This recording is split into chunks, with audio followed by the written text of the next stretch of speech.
A sweet treat with a sinister secret. Welcome to Marple Mysteries. I am your host Raymond. Join our growing mystery family. Comment where you're tuning in from. I truly appreciate each and every message. Let's uncover the truth. I've said it before, and I'll probably say it again while knocking back a rye and soda somewhere west of 6th Avenue. When a box of fudge makes its way past Fritz Brenner and lands on Nero Wolfe's desk uninvited, something is already rotten. Not in Denmark, but right here at 35th Street. It started on a Tuesday morning in June. The kind that smells like scorched sidewalk and wilting petunias. Wolfe had finished his ritual breakfast: shirred eggs, sautéed spinach, and enough butter to make the average cardiologist flinch, and was halfway through his copy of the Gazette. I had just leaned back with a new stack of client letters when the bell rang downstairs. "I'll get it," I said, even though Fritz was already shuffling out of the kitchen with a disrag over his shoulder and a suspicious eye aimed at the door. Fritz treats the front entrance the way Wolfe treats women with loud perfume, as if proximity might cause irreversible harm. The door opened, and there she was. Not a dame if only, just a delivery kid with a striped cap, a bicycle clip on one ankle, and a bored expression that could sour milk.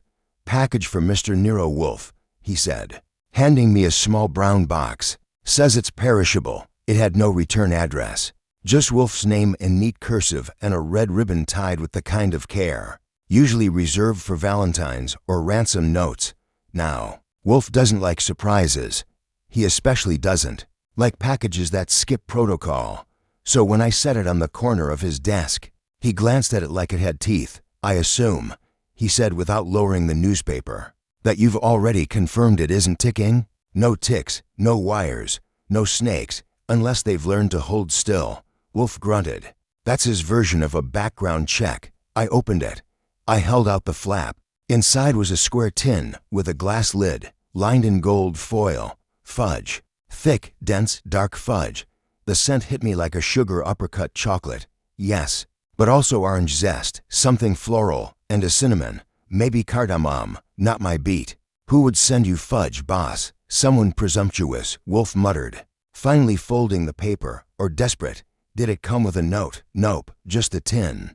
But it's not from a fan club unless they've been casing the kitchen." This smells like something Fritz might actually respect. That earned a grunt from Fritz, who had come to hover over my shoulder. He peered at the fudge, nostrils twitching. "Moroccan spices," he muttered. "Someone knows what they're doing." Wolfe gave the box another glance and leaned back in his chair, hands steepled. "It is a bribe," he said flatly. "Friendly or desperate?" I asked. "That is what you are going to determine, Archie." He nodded toward the tin. "Put it in the pantry. Do not taste it, even to confirm it's not laced with belladonna."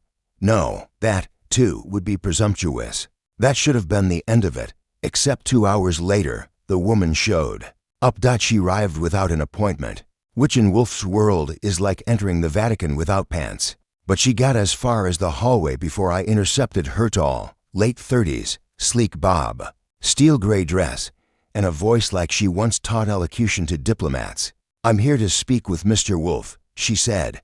"About the fudge." I almost laughed. "You and me both, sister." She blinked once. "My name is Opal Nash. I'm here on behalf of someone else. I sent the package, and I believe someone is trying to poison my reputation. That got my attention. Poison was not a word you threw round lightly in Wolfe's presence unless you wanted a lecture or a lawsuit." But Opal Nash didn't flinch. "In what sense?" I asked. "In the sense that one of my employees is lying to the press. My recipes are being tampered with, and someone, perhaps that same someone, is attempting to make my company look like it's sabotaging clients." She paused. "I need Mr. Wolfe to confirm who's behind it. Quietly, discreetly, before I'm ruined." I gave her the full once-over. The confidence was real. So was the worry tucked under her polished surface. "You run a fudge company?" I asked. "I own the Nash Confection Company. We specialize in small batch, upscale chocolate products, boutique flavors. My family's been in the business for 50 years. But this is different. This is personal." Wolfe had heard all of this, of course. He doesn't miss a syllable when he's pretending not to listen. He cleared his throat with the kind of resonance that means "bring her in, Miss Nash," he said as we entered. You've breached protocol, which offends me. You've sent an unidentified gift, followed by a visit without invitation, and yet here you are." She met his gaze like she'd rehearsed it. "I had to get your attention. You have it. Explain." She did, with crisp detail and clipped precision.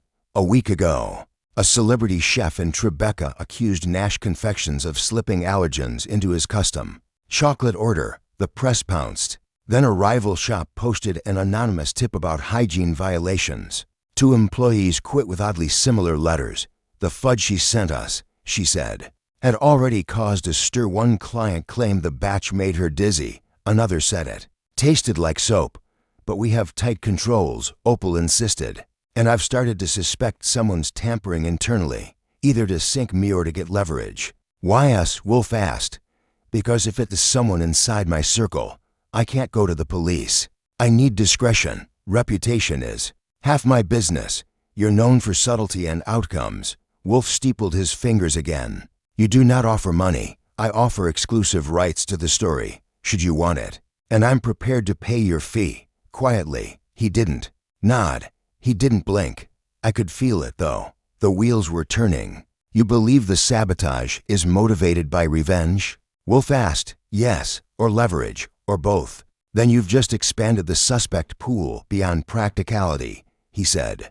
"Archie will take your list, names, roles, grievances, anything you've omitted thus far.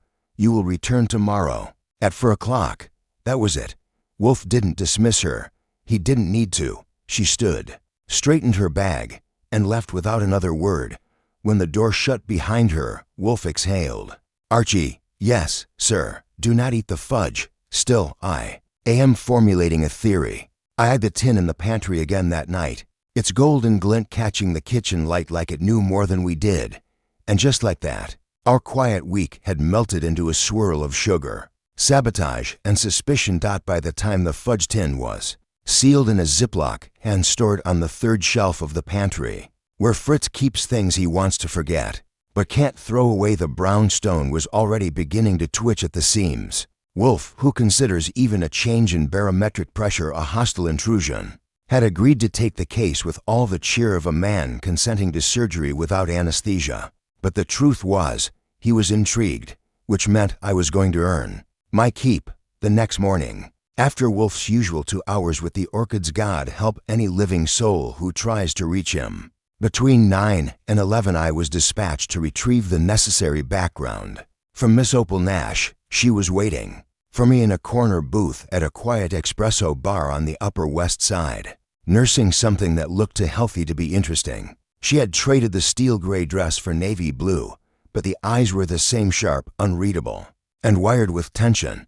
"I brought what Mr. Wolfe requested," she said, sliding a slim folder across the table. "Everyone who had access to our development kitchen, our recipe vault, or our recent orders. It's not a long list." I opened the folder and gave it a glance. 6 names: employees, partners, a supplier, and a food chemist. I also included notes on temperament. She said, "If that helps." "It does. Wolfe likes his suspects human. He doesn't go for faceless sabotage or corporate ghosts." She took a breath, visibly recalibrating. "This isn't just about business. Someone is trying to gut my credibility. My family's name is on every label. If it collapses, it won't be a financial loss, it'll be a funeral." "Then let's hope the body isn't yours," I said, and gave her a smile she didn't return. Back at the brownstone, I handed Wolfe the folder at precisely 2:43, right before lunch. He took it without a word, skimmed it in silence, and then passed it to the stack beside his chair like it had confirmed some private suspicion. "That woman is accustomed to control," he said as Fritz brought in braised rabbit with rosemary and wilted endive. "She is not accustomed to desperation. No sign of fakery. She's genuinely spooked, and someone has been messing with her fudge." I stopped by the retail kiosk on 7th.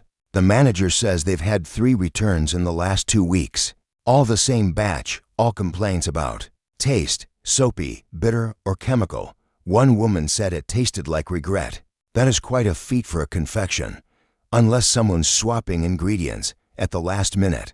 I also spoke to the delivery coordinator. No break-ins, no odd traffic. But one of the names on her list, Harold Drever, was recently cut from full-time to contract. He didn't take it well. Resentment, Wolfe said, lifting his fork with surgical precision, is a brittle tool. It shatters easily, leaving jagged results. We will consider Mr. Drever. That afternoon brought the first real tremor. At 4:02, Opal Nash returned, this time accompanied by a second-party male, mid-40s, with a limp handshake and the expression of someone who'd just been told their credit card was declined in front of a date. He wore a chocolate-colored suit on the nose, if you ask me, and introduced himself as Clive Mercer, Nash's head of quality assurance and one of the names in the folder. I insisted on coming, he said, looking at Wolfe as if he expected a man in a cape and monocle. I thought it prudent to address the allegations directly. There have been no allegations, Wolfe said, only implications. Mercer didn't sit. He hovered near the edge of the guest chair like it might bite him. Miss Nash's recent stress has affected all of us. She thinks there's a mole or saboteur, but it's a high-pressure environment. Taste is subjective. A few bad batches, 3, Opal corrected, and they all came from your sign-off. Now that got Wolfe's attention. He sat forward a half-inch, not enough to rattle the walls, but enough to make Fritz peeking from the hallway. Mr. Mercer, Wolfe said, do you perform sensory testing? Of course, every batch. I document all deviations, including aroma, texture, consistency, and flavor. And you've noticed no anomalies. None I couldn't attribute to ingredient variability. Vanilla from Madagascar fluctuates seasonally. Citrus oils are volatile. We're artisanal, not industrial. Opal gave a thin smile. Clive's version of diplomacy is letting a fire burn while taking notes. Mercer's jaw tightened. I've dedicated 15 years to Nash Confections. And yet, Wolfe said, a product with your name on it has prompted complaints, cancellations, and reputational harm. Does that not suggest an anomaly beyond seasonal oil? Mercer didn't answer. Wolfe waved him off like a gnat. You may go. Mercer hesitated, glanced at Opal, then rose with stiff dignity and walked out. Opal stayed behind. Wolfe waited until the front door clicked shut. Then he turned to her.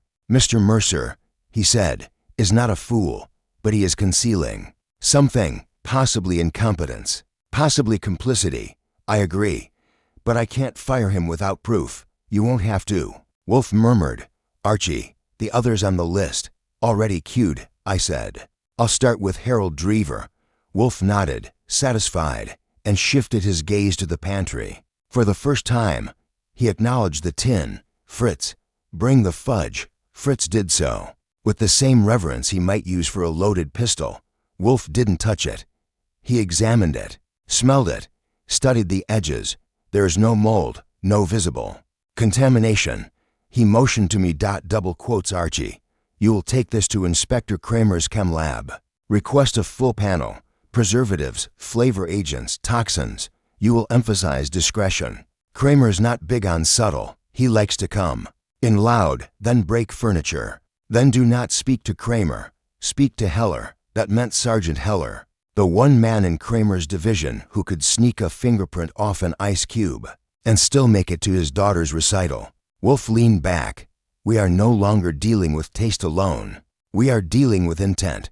Someone is using confections to erode trust, to sour bonds, reputations, confidence, and that, he said, closing his eyes, is a crime more pernicious than poison. He said it like a man issuing a verdict. That night, I dropped the fudge off at the lab, had a grilled cheese at the diner on 34th, and went home with a folder full of names and an uneaten tin of bait swirling in my thoughts. The trouble hadn't hardened yet, but the scent of it was unmistakable. It smelled like oranges, betrayal, and the kind of fudge you never forget. The next morning started with coffee, a phone call from Sergeant Heller, and a run-in with a man who smelled like burnt sugar and bad decisions. First, the call. Heller had pulled some strings and run the chemical panel on the fudge sample overnight. He wasn't the chatty type, which is why I didn't expect a preamble. There's no poison, he said, but someone's being clever. I put the phone between my shoulder and ear and scribbled notes on Wolfe's blotter, dodging the glares he was casting from behind his copy of the Gazette. Clever how? There's trace amounts of sodium benzoate, Heller said. a preservative, but at a higher concentration than standard, way higher, legal, but barely. And that wouldn't make people sick, not on its own, but it reacts. Combine it with ascorbic acid, vitamin C, and you get benzene. That made Wolfe's eyebrows lift half an inch, which, in his world, is like a gasp and a backflip. How much benzene? I asked. Enough to make it taste metallic. Cause a headache, nausea, if someone's sensitive. Not fatal but memorable. I thanked him, hung up, and relayed the results. Wolfe drummed his fingers once on the armrest of his chair. Benzene, he muttered, a subtle saboteur, easily deniable, difficult to trace, and not necessarily lethal. Just enough to make someone lose faith in a company's quality control, I said. Sabotage via chemistry. It narrows our field. This was not an amateur's act. Someone with precise access and knowledge, like a chemist. Wolfe didn't answer, which meant yes. By 10:30, I was out the door again, headed downtown to pay a visit to the most scientific suspect on Opal's list, Dr. Isabel Furness. She worked 3 days a week as a consultant for Nash Confections, mostly out of her home office in Chelsea. The doorman at her building was reluctant to let me up until I flashed a smile and a card, and dropped Wolfe's name like a bowling ball. Dr. Furness opened the door wearing reading glasses and a lab coat over a pair of jeans. She looked like she could lecture you on molecular gastronomy and then beat you at poker. I'm not used to drop-ins, she said, adjusting the sleeve of her coat. Miss Nash didn't say anyone would be interviewing me. That's the point of interviews, I said. They work best when you're not coached. She didn't exactly smile, but she didn't slam the door either. I took that as an invitation and stepped inside. The apartment was lined with bookshelves, mostly chemistry and food science, with a couple of Agatha Christie paperbacks tucked in like contraband. A narrow glass desk sat beneath a whiteboard cluttered with formulas. I've only got 15 minutes, she said, settling on the edge of a leather armchair. I'm running shelf life tests. Mind if I ask what kind of shelf life tests? She tilted her head. Cocoa oxidation rates. You'd be surprised how unstable a compound can be when it's been ground conched and mixed with floral emulsifiers, no doubt. And what about benzene? That got a twitch, excuse me. Sodium benzoate and vitamin C, you combine the two in the wrong conditions, and it's not exactly toxic. But it's not what a fudge lover expects either. Kind of rust-flavored. Ringing any bells? She took off her glasses. That combination is extremely uncommon. No legitimate confectioner would use both in the same matrix, but you could. And you'd know the exact ratios to make it. Subtle. Are you accusing me? I'm asking why someone with your qualifications would allow a batch of fudge out the door. That caused 3 complaints and a panic attack. Now she smiled, not pleasant. You assume I approved that batch, didn't you? No. I was on medical leave for 3 days last week. Clive signed off on those batches himself. You can check the logs. That, as it turned out, was useful information. I asked a few more questions, none of which got answers I liked, and left with a vague sense that Isabel Furness wasn't hiding guilt, she was hiding disappointment. Whether that was aimed at herself, Nash Confections, or Clive Mercer was yet to be determined. Back at the brownstone, Wolfe didn't ask for a summary. He simply listened. So Mercer had full authority over those batches, he said, swirling a glass of beer with disdain, and Dr. Furness was absent, which makes him more interesting. But get this, Furness is careful, detailed. The logs she mentioned would have flagged anything she didn't touch. But Mercer, he's got enough knowledge to fiddle with preservatives, and enough motive to hurt the company without drawing fire. Motive, Wolfe echoed, is the lever we have yet to find. Resentment is not enough. Revenge requires a wound. Just then, the phone rang. I picked it up. Archie, said a voice I recognized from yesterday. Opal Nash, tense. I need to speak with you and Mr. Wolfe. Something's happened. What kind of something? Someone broke into our off-site storage unit, the one where we keep old formulations and marketing archives. Nothing expensive was taken, but the files to binders are missing. Which binders? Experimental flavor prototypes. Early work I did before I founded the company. Personal notes. Some of them had formulas that were never used, some with unstable ingredient pairings. The kind of pairings we just discussed yesterday. That landed like a bomb. I looked at Wolfe, who was already motioning for the phone. Miss Nash, he said when I handed it over. You are to come here. Immediately. Bring your operations log for the last 30 days. And if you have anything resembling a list of who knew about those experimental formulations, bring that as well. A pause. Then, I understand. I'll be there shortly. He handed the phone back and shut his eyes. Archie, he said softly. Yes? Mercer was present yesterday to defend himself. Yes, he will return soon, but not to defend. He will attempt to pivot blame. That is his pattern. You will intercept him. What about the others? We must agitate the water, not still it. Bring in the others, Drever. The delivery man and Miss Furness. Set a time. Late afternoon. I want them in my office before dusk. You're ready to close. No, he said. But I am ready to prod the truth from hiding. Sabotage is a precise weapon, Archie. And this one was wielded not to kill but to humiliate. He closed his eyes again and let out a long breath. Now, he said, let me think and tell Fritz to keep the fudge where it is. It may yet speak. Wolfe spent the early afternoon doing what he called thinking and what most men would call glaring at the wall in silence. He remained in his chair with his lips pressed into a tight line, occasionally reaching for a bottle of barley water and not touching it. I handled the logistics. By 3 o'clock, I'd lined up the schedule. Miss Nash would arrive with her logs at 4:30. Clive Mercer was summoned for 5. Harold Drever, the part-time production hand turned disgruntled freelancer, would show at 5:30. And Isabel Furness, who sounded surprisingly agreeable when I called her back, was penciled in for 6. That left the rest of the evening for Wolfe's maneuvering, manipulation, and final move. Assuming he was ready to play at 4:30 on the dot. Opal Nash arrived looking every inch the chocolate queen in a burgundy sheath dress and a storm cloud's worth of tension wrapped around her shoulders. She carried a slim leather satchel containing the logs Wolfe had requested, along with a second folder I hadn't asked for. These are my private notes, she said. Copies. Obviously, the originals were in the stolen binders. Wolfe looked up but did not extend his hand. He never does. Place them there, he said, indicating the corner of his desk, and sit.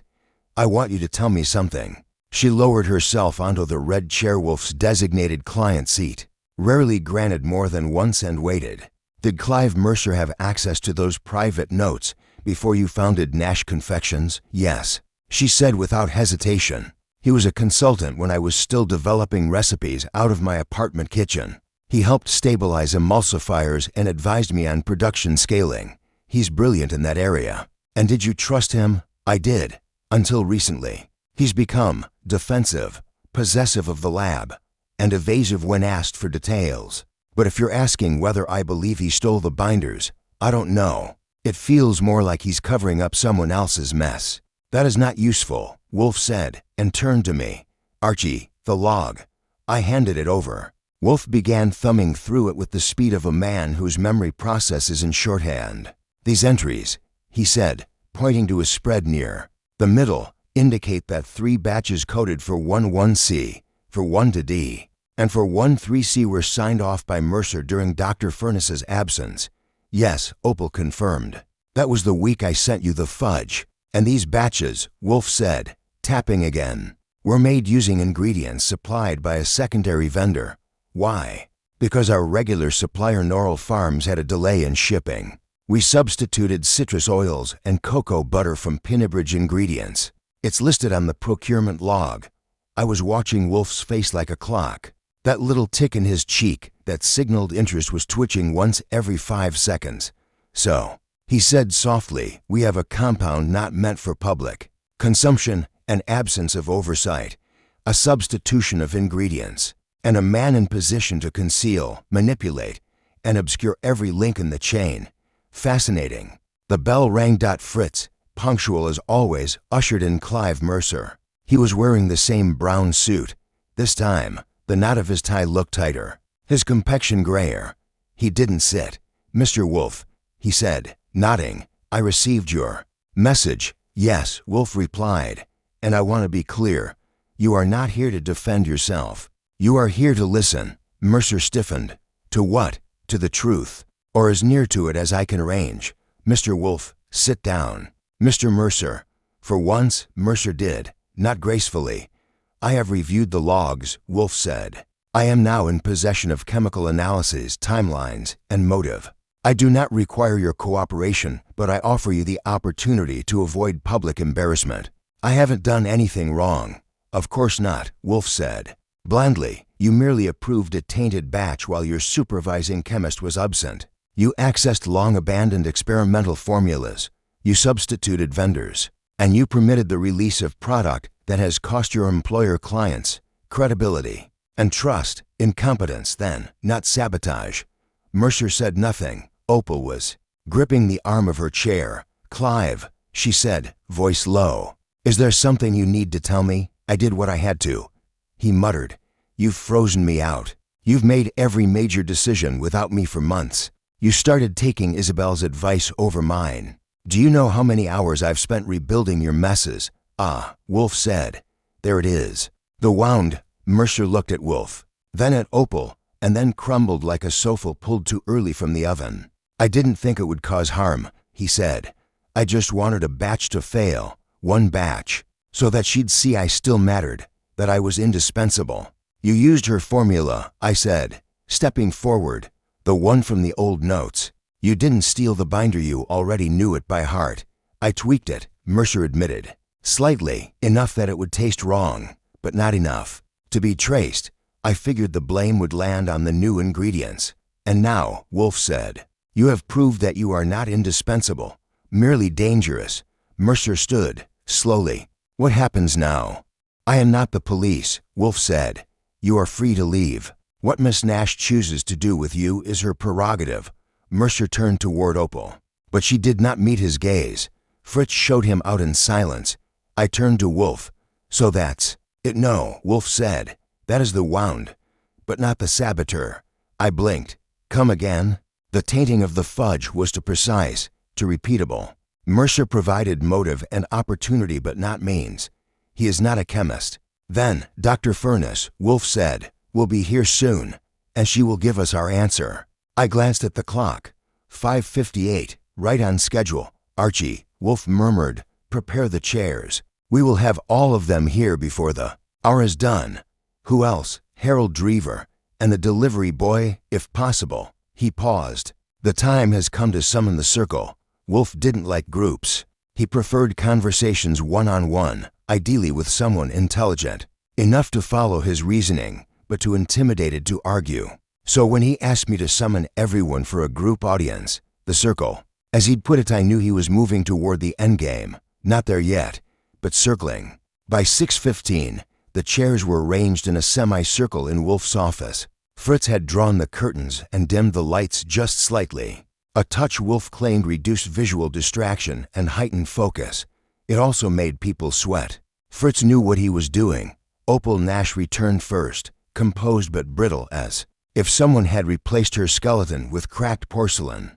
Then came Dr. Isabel Furness, who entered with a laptop case and a nod sharp enough to slice prosciutto. Harold Drever showed up looking like someone had pulled him from a bar stool and shaken the hangover out of him, a wrinkled polo, scuffed boots, and a hint of resentment clinging to him like cheap cologne. The last rival was the delivery boy. His name, I now learned, was Leo Wexler. 17, nervous, and biting his lower lip like it owed him money. Wolfe let them sit in silence for nearly 2 minutes, long enough for Opal to cross and uncross her legs, for Drever to glance around and scowl, and for Wexler to swallow hard. Twice, only Dr. Furness looked undisturbed. Then Wolfe spoke. Ladies and gentlemen, he said, you have all been summoned here because Miss Nash has suffered a deliberate act of internal sabotage. Products released under her name have been altered. Her reputation has been damaged. Her business has been imperiled. The act was executed without open malice, without immediate detection, and with considerable finesse. I have determined the mechanism. Now I must confirm the hand. Drever snorted. You don't think I, Mr. Drever? Wolfe said sharply. You were dismissed from full-time employment 6 weeks ago. Since then, you have submitted to online reviews of Nash confections under false names. both of which referenced chemical undertones. That is contemptible but not incriminating. Drever reddened. Those were honest reviews. They were spiteful and unhelpful. You will remain silent unless addressed. Drever folded his arms and shrank into his chair. Wolfe turned his gaze to Wexler. Mr. Wexler, you delivered the fudge tin to this house. Did you package it? No, sir, Wexler mumbled. It was waiting at the front desk in a cooler box. I was told to pick it up and bring it straight here. I didn't even know what it was. Told by whom? Miss Nash's receptionist, Mrs. Kimball. She gave me the box and a note for the address. Wolfe nodded. Then you are irrelevant. Thank you. Wexler looked faintly relieved. Wolfe now addressed Dr. Furness. You were absent when the compromised batches were prepared. Yes, but you knew of the experimental formulas, Mercer. Misused. I did, she said calmly. I helped create them, but I didn't authorize their revival. And I didn't prepare those batches. No, Wolfe said. You didn't, but you did something else. She didn't blink. That you reviewed the feedback. You saw the patterns, and yet you said nothing. I assumed it was poor substitution, she said, voice crisp. Not sabotage. That is not credible, Wolfe replied. You are meticulous. Your logs are granular to the half gram. You knew someone had recreated your old formula and done it badly. And you said nothing. Why? I didn't want to accuse Clive without proof. You didn't need proof. You had math. She looked away. Miss Nash, Wolfe said, without turning his head, do you know what was truly missing from the stolen binders? Opal frowned. I assumed it was the formulas. Maybe the notes. No, the logs of batch reactions. Dr. Furness's records. Someone did not want those notes falling into outside hands because they provided the key to identifying what had been tampered with. Dr. Furness said nothing. It was you, Wolfe said quietly, not the saboteur, but the protector. You discovered what Mercer had done, but you feared that exposing it would tarnish the company, expose your own early miscalculations, and perhaps cost Miss Nash even more. Opal turned toward her. Is that true? I didn't want you to lose everything, Furness said. I thought I could correct it, reroute the damage. Quietly. You buried the truth, Wolfe said, even as the sabotage deepened. But you did not engineer the sabotage itself. He finally turned his eyes toward the door. Mr. Mercer is not here. That is not by my arrangement. He declined to return, but he has already admitted enough. He used your early formula, doctored it with unstable ratios, and pushed it through using substituted vendors and forged sign-offs. Miss Nash, you may take what action you see fit. Opal nodded slowly, her mouth compressed to a line. I will. Wolfe shifted in his chair. One last matter, he said. The fudge tin sent to this house. That was not an innocent sample. It was a trap. Everyone looked confused. Clive Mercer sent it. Yes, but it was not to persuade me, it was to test the effectiveness of his sabotage. He needed to know if the altered formulation would go unnoticed by an expert palate. Wolfe closed his eyes briefly. It did not. No one spoke. The air felt tight, like we were all holding our breath. Finally, Wolfe exhaled. That is all. Dr. Furness stood and gathered her case. Drever mumbled an apology that no one acknowledged. Wexler practically sprinted from the room.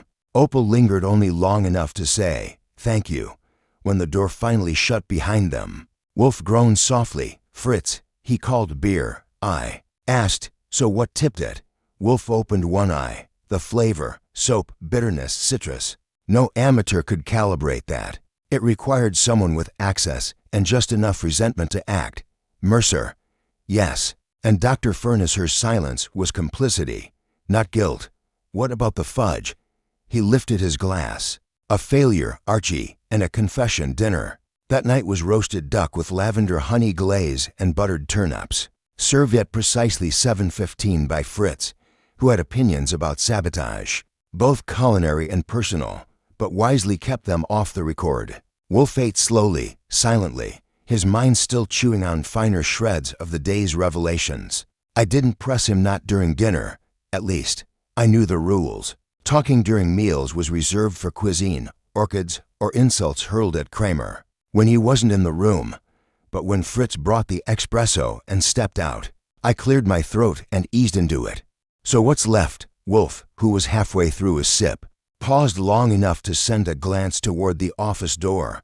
Come, he said, not to me. We'll settle it there. 5 minutes later we were back in the office, the lights low. The temperature nudged up half a degree by Wolfe's preference for avoiding the cold, as if it were a personal insult. He eased into his chair with the kind of movement that suggested both authority and indigestion. Mr. Mercer, he said, has admitted to misusing a prototype formula to sabotage a single batch of product. What troubles me is not his motive, nor even his execution, but his restraint. I raised an eyebrow. You expected him to do more damage? No. I expected a man as bitter as Mercer to act impulsively. He did not. The formulation was precise. The delivery calculated. The sabotage, while immoral, was surgical, not the work of a man merely lashing out. He said he wanted to feel indispensable. He claimed that, Wolfe corrected, but in truth, his method suggests a different aim, a test, a proof of concept. I sat back. You think there's more coming? I think this was the pilot episode. Wolfe stood an act so rare. It made my spine straighten on instinct. He moved to the globe in the corner and spun it once. Not to find a country, but to fidget. The globe was his version of pacing. Miss Nash will terminate Mercer, of course, and Dr. Furness, for her concealment. But if I am correct, and I nearly always am, then the formula Mercer used was not his final version. Meaning. The version he used was good enough to erode confidence, but not yet enough to eliminate the brand. That would require repetition, refinement, and time, which he doesn't have anymore. Unless, Wolfe said, turning back to me, someone else does. That stopped me. I thought about the players, the ones we'd met, the ones we'd barely noticed. Drever, I said. No. A blusterer, petty, but not strategic. Wexler, too young, too nervous, and too unimportant to have access. My eyes narrowed. Then who? He lifted a hand. We must consider who benefits if Nash Confections collapses or stumbles long enough to be acquired. Ah, I said, understanding dawning. A rival, precisely. I grabbed the folder from the credenza, the one I hadn't needed until now. Wolfe had asked me to compile it before dinner. Competitors, he'd said. Start with New York-based boutiques. Anyone with overlapping clients or flavors. I flipped through the pages. Maison Verret, Dulux, Charmin Cacao, Truffier, all boutique, all circling the same high-end market as Nash. Wolfe tapped his fingers, and one, he said, has ties to Mercer that I hadn't seen yet. I scanned quickly, and there it was, Charm and Cacao. I said, executive chef is a former colleague of Mercer's. They both worked at a food lab in Montreal in 2012. Wolfe nodded once. Find out, he said, if they've recently made inquiries into Nash Confections, financial or otherwise. That was enough to set me loose. I made some calls, fast ones, first to Saul Panzer, then to Lon Cohen at the Gazette's business desk. If there was a whiff of acquisition rumors, Lon would smell it before the ink dried. By 9:30, I had my answer. Charm and Cacao had made a quiet offer to buy Nash Confections 6 weeks ago, lowball. Masked as a partnership, Opal turned it down. 3 days later, Mercer began preparing the batches that would sabotage her signature product. Leverage, I said aloud, back in Wolfe's office. It wasn't about jealousy. It was about softening her up for takeover. Wolfe didn't look surprised. Of course, he said, Mercer stood to gain if the acquisition went through. A soft merger, with him positioned as the savior bringing the troubled brand under stable guidance. And he sent the Fudge to you as both a test and a taunt. Yes, but he underestimated two things: my palate and Miss Nash's resolve. Which means, I said, he's finished. Not yet. I stared. He still has the full prototype. Wolfe said, he's made copies. I'm certain of it. He will offer them to Charm and Cacao or someone else as proof that Nash's brand is unsalvageable, that the damage is baked in. So what do? Wolfe sighed. We draw him out. You will call him Archie. You will tell him you've found inconsistencies in the formula, that there's a deeper contamination, one he missed, that your findings are going public unless he wishes to explain himself. And he'll come running. No, Wolfe said, settling back into his chair. He'll offer to meet, to clarify, to suppress. And he'll bring what we need, the prototype. Exactly. And then, Wolfe allowed himself a small smile. Then we'll let Miss Nash decide whether to forgive him or destroy him. I smiled too, because if there's one thing Wolfe loves more than solving a case, it's giving someone the chance to choose the knife. Wolfe didn't want Mercer coming back to the brownstone, not because he was afraid of confrontation, but because he'd already extracted everything Mercer could say. What he needed now was evidence specifically. The prototype fudge formula Mercer had supposedly developed in secret. And if Mercer thought there was a deeper contamination scandal about to erupt, he might panic just enough to reveal it. I made the call the next morning, just after 10, while Wolfe was upstairs with his orchids and the world was pretending to behave. Mercer answered on the third ring. His voice was raw, like he hadn't slept much. "This is Mercer." "Clive," I said, smooth as whipped gannock. "Archie Goodwin. I thought you'd want a heads up, a beat of silence." "About what?" "Well, here's the thing. You remember that fudge you sent us, more silence? I had a secondary panel run it last night. We found something interesting. Not just sodium benzoate and citrus compounds, something deeper. I don't know how it got there. Maybe it's a residual from a catalyst or something in the binding agent. But it's unique, unnatural, and dangerous." "Dangerous?" Mercer's voice climbed a notch. "You said yesterday. Yesterday, I hadn't seen the second analysis. Today's a different flavor. Thought you'd want to explain before someone else does." I let that hang there. Finally, he exhaled. "Where can we meet?" "Somewhere neutral. No labs, no conference tables. Just you, me, and whatever you've got." He paused. "McSorley's. Back room, noon. Bring the formula," I said. "Wolfe wants to compare your numbers to the results." He didn't like that.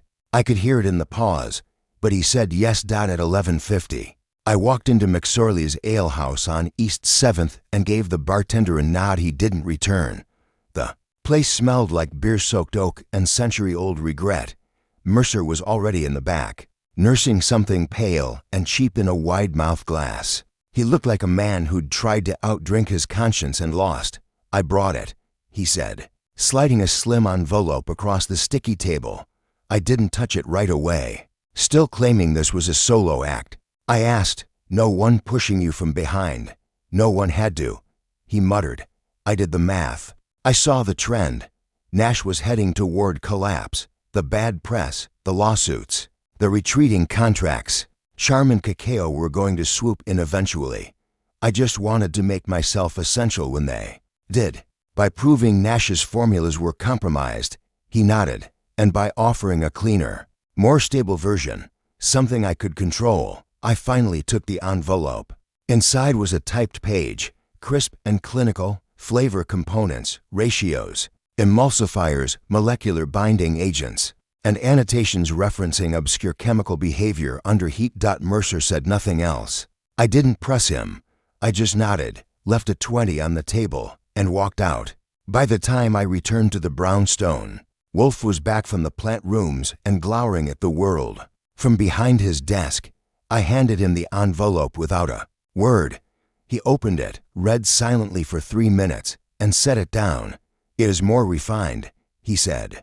"Mercer improved the base ratios and reduced the presence of reactive preservatives. But the intent remains, subtle degradation. The fudge would appear fine, even delightful, for several days. And then it turns," I said. "Just enough to cast doubt." I sat. "He says he worked alone. But if he passes this along to Charm and Cacao, they'll use it. They would be fools not to. So what do we do? Expose them," Wolfe said. "But not directly. That would entangle Miss Nash in litigation, defamation suits, and counterclaims. We must be indirect and unmistakable," which, in Wolfe's dictionary, meant mischief. I made another round of calls. Saul Panzer was dispatched to dig into Mercer's connections, emails, text chains, scheduled lunches, favors called in. Meanwhile, Lon Cohen at the Gazette confirmed that Charm and Cacao had been courting Nash clients privately for the past 2 weeks, peddling improved chocolate prototypes to high-end hotels. We didn't need proof they had Mercer's formula. We just had to prove they were about to use it. Wolfe's solution came at 5 o'clock sharp, when Miss Nash returned for what he called final calibration. She brought her lawyer, a lean man named Trellis with steel spectacles and a handshake like a limp eel. Wolfe didn't mince words. You will do nothing until tomorrow. Then you will announce a new limited edition fudge, based on an old family formula recently rediscovered. You will highlight its complexity, citrus notes, and subtle spice. Opal blinked.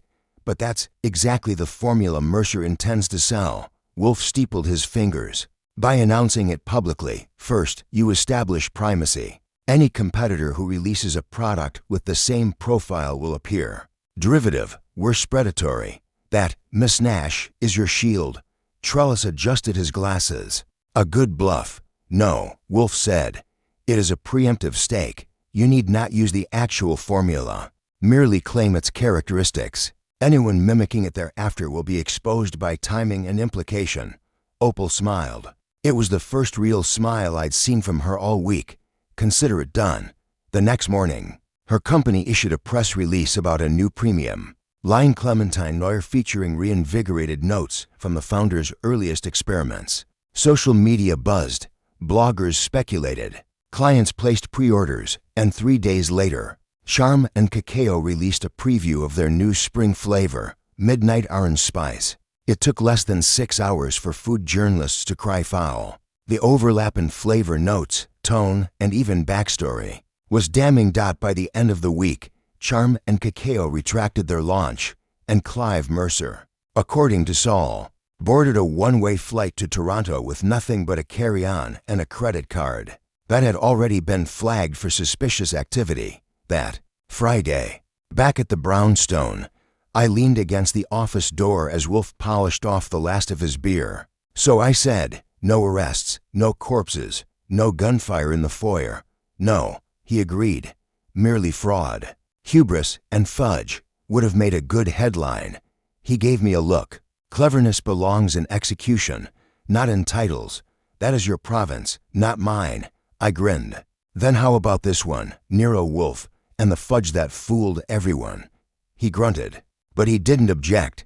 Dinner that night was dark chocolate, so full with orange zest and candied rosemary. Fritz said it was a coincidence. Wolfe, of course, knew better. The next morning started slow, as most mornings do after Wolfe has declared victory. He remained upstairs until nearly 11, and when he did emerge immaculate in his mustard yellow robe, lips pursed like a judge debating a life sentence, he gave no indication of remembering the word fudge, let alone having spent a week unraveling a gourmet conspiracy flavored with sabotage and citrus. I, meanwhile, had fielded 2 calls before breakfast. One was from Lon Cohen at the Gazette, giddy as a kid with a new scoop, asking if Wolfe would comment on the confectionery chess match currently playing out between Nash and Charm and Cacao. I told Lon to try summoning the dead. He'd get more words out of them than he would out of Wolfe.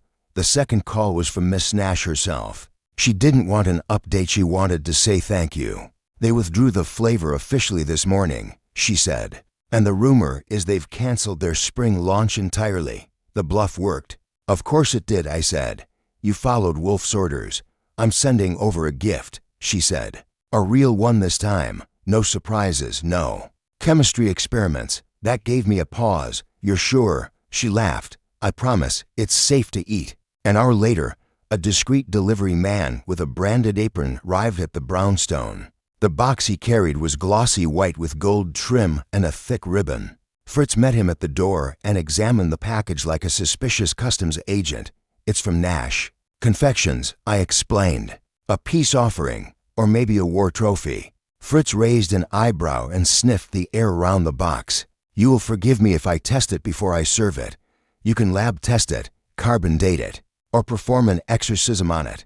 Just don't hide it behind the sauerkraut jars again. By the time lunch was ready, veal medallions in a white wine cream reduction, with sautéed mushrooms and fresh asparagus. The box had been chilled, dissected, and blessed by Fritz's demanding standards. It was served with espresso and fine china, for squares of glossy dark fudge, each topped with a candied orange curl. Wolfe eyed them with something approaching mild approval. This, he said, lifting a square with a fork, is the result of conflict, a creation made stronger through adversity. Food is victory. He took a bite, chewed, and closed his eyes. Acceptable. Coming from Wolfe, that was the equivalent of a standing ovation. I took a square myself. The taste was complex layers of cocoa, citrus, warmth, and spice. The balance was perfect, with no hint of the bitterness that had tainted Mercer's weaponized version. It was what the original was probably meant to be before ego got in the way. Wolfe set down his fork and looked at me. You enjoy the resolution? I nodded. It's nice when the bad guy runs and the good Fudge survives. That is not what I meant.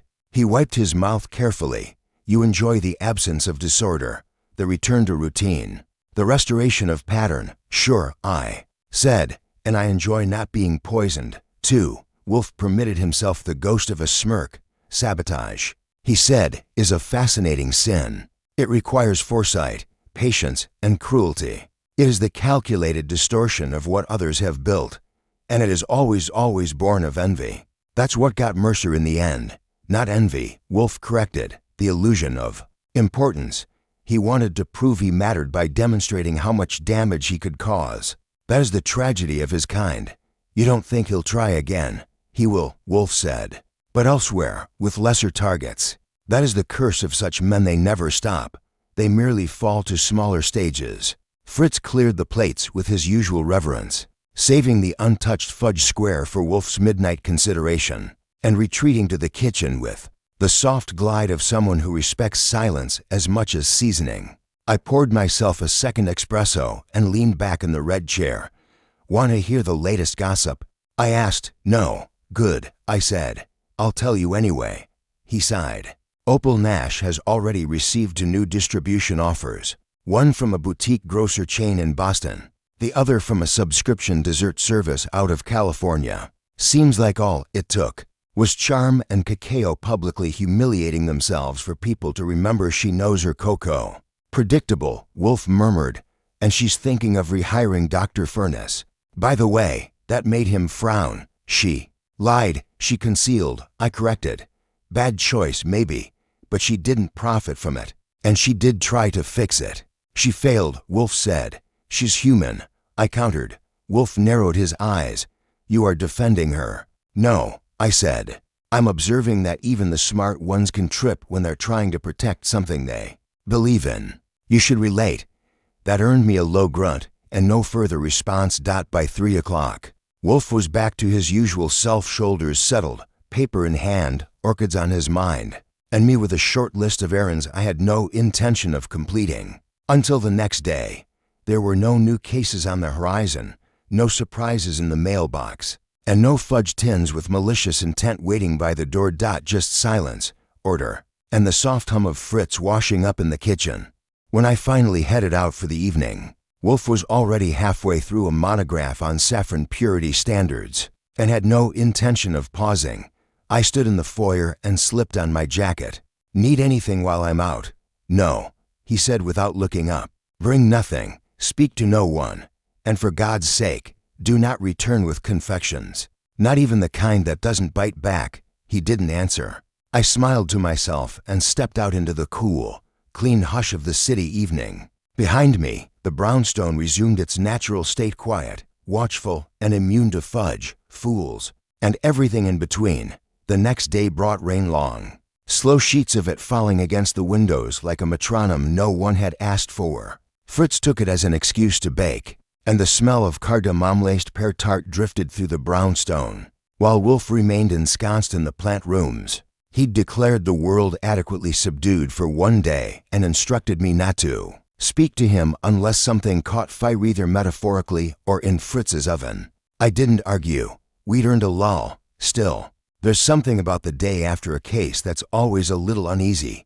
The culprit is caught, the mess swept up, and Wolfe has declared philosophical victory. But out there in the city, the pieces have it all settled yet. People talk, people wonder, and sometimes people knock. At 11:15, someone did.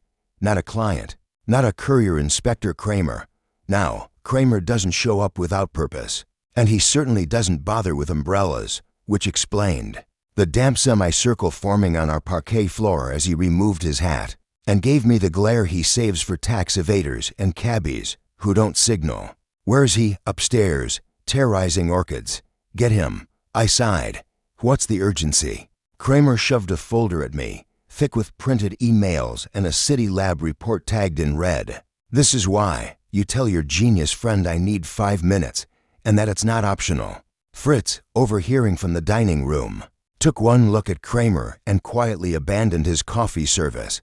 I headed upstairs. Wolfe was bent over a cluster of Paphiopedilum seedlings, humming a Brahms fugue under his breath. I waited until the appropriate point in the measure, then cleared my throat. Yes, he said without turning. Kramer's here. He says he has papers. Also, he says it's not optional. That, of course, is nonsense, Wolfe muttered. But he straightened, wiped his hands, and began the slow descent to the office. When he arrived, Kramer was standing by the bookshelves, arms folded. Inspector, Wolfe said, you are tracking mud. You're tracking something worse. Kramer snapped. Sit down. Wolfe raised one eyebrow but complied. Kramer slapped the folder onto the desk. I got this from a contact at the health department. You're not the only one who had the bright idea to send that fudge in for testing. 2 other samples, similar compound profile, both from separate complaints in different boroughs.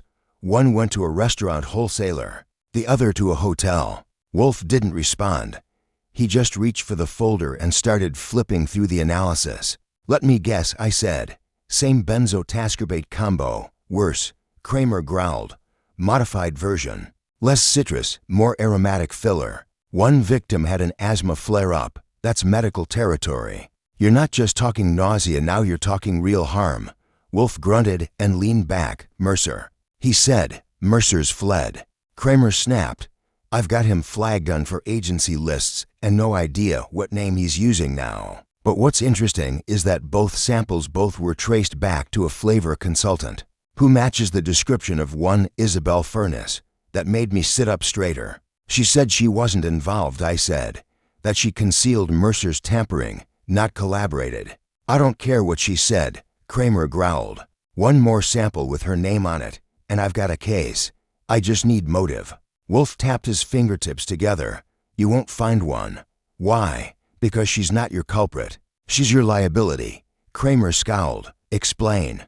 Wolfe didn't speak right away. He moved slowly, reaching for the remaining sheet in the folder, holding it to the light like he was inspecting a menu. Instead of a forensic report, she didn't collaborate, Wolfe said finally. She overcorrected. She took Mercer's tampered base and attempted to stabilize it to improve it, and distributed it. No, but she shared it with a vendor she trusted, one she assumed was acting as an R&D tester. She hoped to recover Mercer's concept and redeem herself. Kramer spat out a word not suited for orchids. She was trying to save the formula. I asked. Yes. Wolfe said calmly, to prove it could work safely. That she could extract a success from Mercer's betrayal. It was reckless, yes. But it was not sabotage. It was pride. Kramer's hand clenched. I've got 3 complaints tied to her. And no evidence she profited. No pattern of malice. Only foolishness and hubris. Kramer muttered a string of names and offenses, then looked up. I can't not pursue it, Wolfe. I do not ask you to. But know that your quarry is not a criminal mastermind. She is a scientist undone by shame. Fine. Kramer said. But if one more sample shows up. Yes, yes, Wolfe murmured. Call your hounds. Kramer left, slamming the door with theatrical irritation. Fritz reappeared within seconds to mop the floor and express quiet disapproval. With the vigor of a man who valued polish. In both floors and guests, Wolfe returned to his chair and closed his eyes. You didn't tell me she'd kept working on the formula, I said. I suspected. But it was not relevant to Nash's protection, only to Dr. Furness's own fallibility. And now she will answer for it. I nodded slowly. You think Nash will forgive her? No. But perhaps she'll understand her. The rain picked up outside, tapping the windows in slow percussion. I stood, stretched, and walked to the door. Where are you going? Wolfe asked. To get a new sample tested, I said. From that other vendor. Just in case your instincts forgot to be perfect for once. Wolfe didn't respond, but his silence had the smug, familiar weight of a man who knew he'd be proven right again. And maybe he would be, but in a case that began with fudge and ended with pride, it never hurt to double-check the recipe. The sample came back clean. No toxins, no reactive compounds, no sneaky preservatives playing molecular hide-and-seek. The lab ran it twice just to be sure. The final verdict, printed on a crisp white slip: sugar, cocoa, milk solids, natural flavoring. Unremarkable, safe for consumption. I delivered the news to Wolfe over a plate of pear tart and chilled abaglione, both of which had passed Fritz's internal quality checks with less fanfare. Wolfe was less interested in the tart and more in the absolution. As I said, he murmured, Dr. Furness was trying to redeem, not ruin. She still handed it off to a vendor, I reminded him, and to consumers ended up with asthma flare-ups. That, Wolfe said, is a matter for the civil courts, not my concern. You don't feel any obligation. I feel, Wolfe replied, dabbing his lips with his napkin, that the line between foolishness and malice is clear, especially in the presence of witnesses. Mercer's intent was to destabilize and benefit. Dr. Furness's was to preserve and control. That her efforts were clumsy is unfortunate, but not criminal. Try telling that to Kramer. I did. And he grunted. He did. We sat in companionable silence for a while. Fritz came in and cleared the plates, leaving behind a fresh bottle of Wolfe's favorite beer and, as a diplomatic gesture to me, a second cup of strong, dark coffee. Wolfe sipped, sighed, and leaned back in his chair like a Roman senator watching the Republic wobble, but not quite fall. What will happen to her? I asked. Miss Nash will not rehire her. The board would object, if not revolt, but she will not publicly denounce her either. A quiet parting, a closed door with a soft lock. Sounds cold. Sounds civilized, Wolfe countered. Much like pruning orchids, you do not shout at the stem. You cut, then discard. That got a grunt out of me. He was probably right. He usually was by mid-afternoon. We'd received a discreet envelope from Nash's legal office, an engraved card expressing formal thanks and enclosing a check that made even Wolfe raise an eyebrow. He said nothing, but the check went into the drawer and the envelope into the fire. Generous, I said. She can afford it now. Wolfe replied. Her position is secure. Her competitors retreat, and her brand has acquired the most valuable commodity in her industry, which is survival through scandal. He said it without satisfaction, just observation, as if it were no different than saying cocoa is bitter or fire is warm. The rest of the day passed without incident. No more calls, no more visitors. Fritz prepared braised rabbit in mustard sauce with chive potatoes for dinner, and Wolfe took his usual 2 hours to eat, sipping beer and saying less than 20 words. But just after 9, as I was considering a book or a drink or both, Wolfe spoke again and prompted, Archie, yeah, there is a moral rot in men like Mercer, but it is not always the rot that sickens the tree. Sometimes it is the graft poorly attached, ill-matched, ambitious beyond its roots. You're feeling philosophical tonight. Foolishness that imitates intelligence is the most dangerous kind, Wolfe continued. It dresses like insight, it speaks like caution, and it poisons quietly. I let that sit a second. You're talking about Furness now. He didn't answer. He didn't need to. She'll land somewhere else, I said. Probably a job in product development. Private sector. She's too smart to disappear. Wolfe closed his eyes, and too proud to admit she failed. Isn't that the theme of the week? No. He said, the theme is simpler. People would rather manipulate reality than admit they've lost control. Mercer. Furness. Even Nash, in her way. Even me, Wolfe said softly. That surprised me.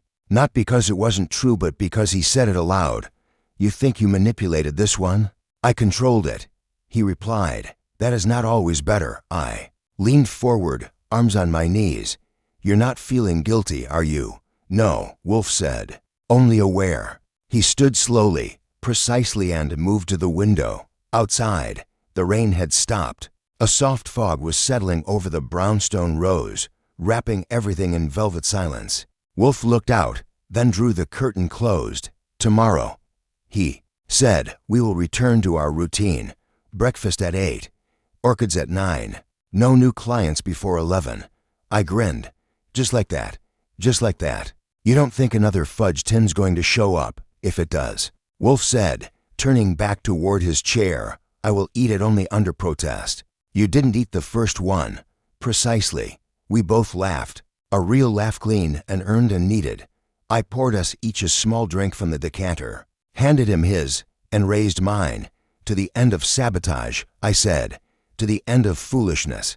He replied. We clinked glasses, and in that moment, all was quiet again in the brownstone. No more poisoned sweets, no more chemical betrayals, no more clients with secrets boxed in gold foil. Just two men, a fire, a finished case, and the knowledge that whatever came next, it would have to ring the bell and ask permission.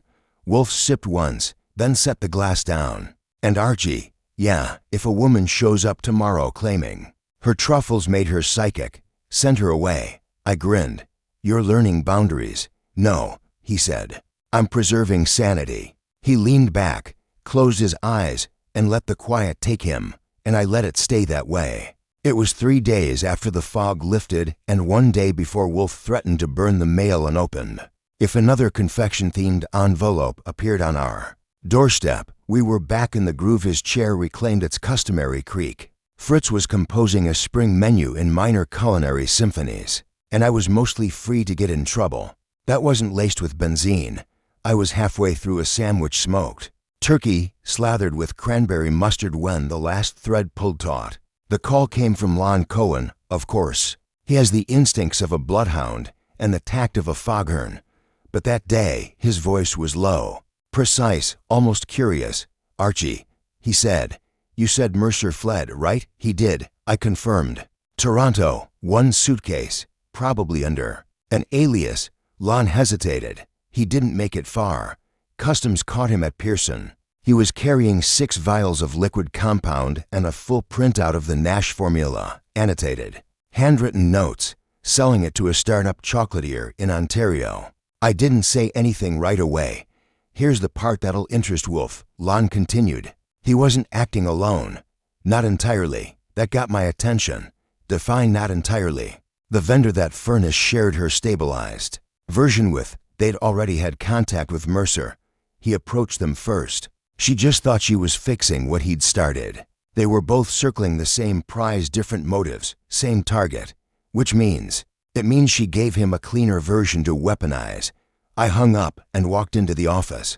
Wolfe was mid-sentence, dictating orchid care notes into a recorder. I waited until he paused for breath. Lon just confirmed Mercer was caught, selling the formula.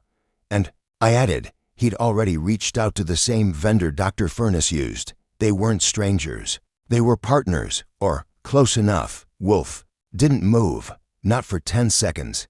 Then, slowly, he leaned back, hands steepled beneath his chin.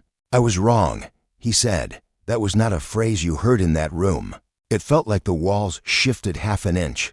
I thought her intent was separate, adjacent, an attempt to redeem. But no, she was shielding him, not the company, rehabilitating his work to salvage his pride, or perhaps her own. I nodded. She wasn't just covering for him. She was trying to make his sabotage palatable, literally. The worst kind of ally, Wolfe murmured. A cleaner who thinks they're a savior. We sat in silence. So, I said, Kramer gets both of them. Yes, and Miss Nash is spared another scandal, because Mercer was caught before the formula was reproduced. Does she need to know the rest? Wolfe opened his eyes. She already suspects. We didn't call her. We didn't need to. The Gazette ran a tidy story 2 days later about the arrest of a fugitive flavor chemist and the foiled plot to undermine a rising chocolate empire. No names were named beyond Mercer's. No formulas detailed. No reputations ruined except one. Wolfe didn't gloat. He didn't even comment. He spent that evening cataloging new hybrids in the orchid room, while I refiled a case folder labeled Confection, Sabotage, Internal. It was thicker than most, and heavier somehow. Later that night, I found Wolfe in the office. He wasn't reading or sipping beer or scowling at me for no good reason. He was watching the fire, quiet, thoughtful, unusually still. You're thinking of her, I said. Dr. Furnace. he replied. Yes, she fooled you. No, he said. She disappointed me. He let that hang for a moment, then added, the most dangerous acts are not those born of hate. They are those born of misplaced loyalty, of intellect misused in defense, of weakness. He stood, slowly. There is no formula to fix that.